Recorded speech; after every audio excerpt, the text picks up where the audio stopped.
Motor show, alam nyo kasi, negosyo yan. Sila ang magbabayad sa'yo. Real talk lang mga idol malaki talaga kinikita nila. Malaki talaga kinikita nila.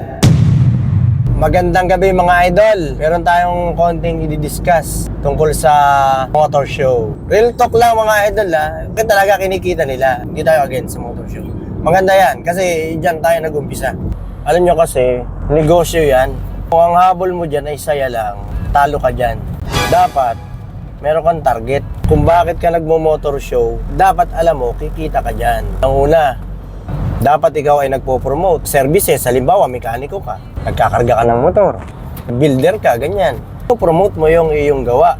Or nagbebenta ka ng mga parts, po-promote ka ng iyong mga produkto.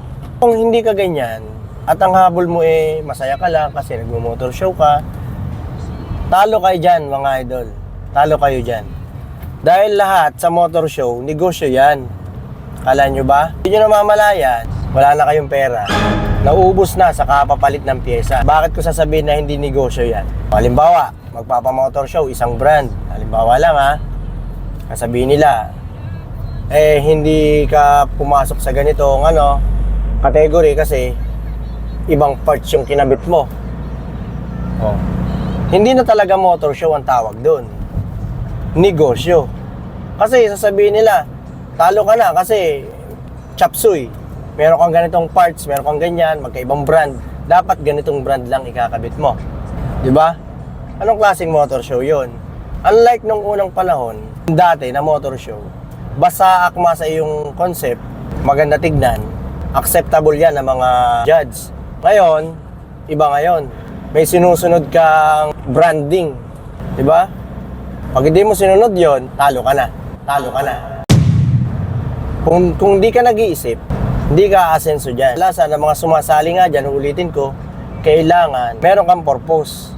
Kailangan may negosyo ka, produkto na ipinopromote para may balik sa'yo. O kaya, meron kang serbisyo, builder, ganyan, gaya na sabi ko kanina, builder kayo, nagsiset up kayo, pinopromote nyo yung gawa nyo, magkakaroon kayo ng client. Pero kung hindi kayo ganyan, at ang habol nyo lang masaya ako, nagbo-motor show, masaya ako kasi nakakuha ng trophy, hindi worth it yung panalo nyo, kahit masabihin na naging masaya kayo. Kaya nga sabi ko, ang motor show ay negosyo. Negosyo yan. Pinakalaging talo dyan, yung mga sumasali na walang negosyo, na walang pinopromote. Alam nyo kasi mga idol, ikukwento ko sa inyo, dati kasi akong nagmo-motor show din. Pero, meron akong purpose. Gusto kong makilala nila ako dahil nga online seller ako noong mga panahon na yon. Wala pa ako motor shop. Popromote ako ng mga product na binibenta ko. Yung product na binibenta ko, yun yung kinakabit ko sa aking motor na isinasali sa motor show. Advice ko sa mga sumasali sa motor show, hinay-hinay lang.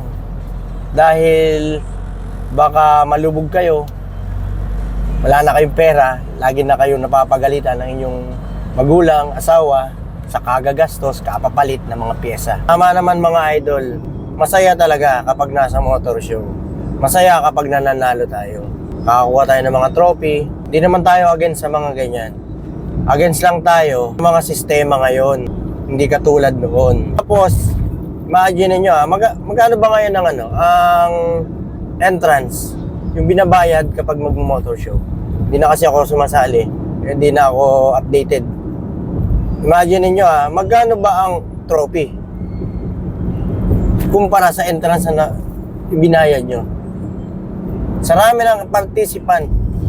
May maraming participants na sumali. Ang laki talaga ng kinikita. Mga idol, alam ko may mga against sa mga sinasabi ko. At alam ko rin naman na may mga nakaka-relate sa mga sinasabi ko. Kayo lang naman ang makakapagsabi niyan kung tama o totoo ang mga sinasabi ko. So yun, ride safe. Wag masyado lahat ng show sasalihan nyo. Pipiliin nyo din. Dahil may mga, sa panahon ngayon, may mga tropa show. Alam nyo naman yun. Ibig sabihin, tropa show, pag tropa ka, kilala ka na nila, sigurado, hindi ka mawawalan.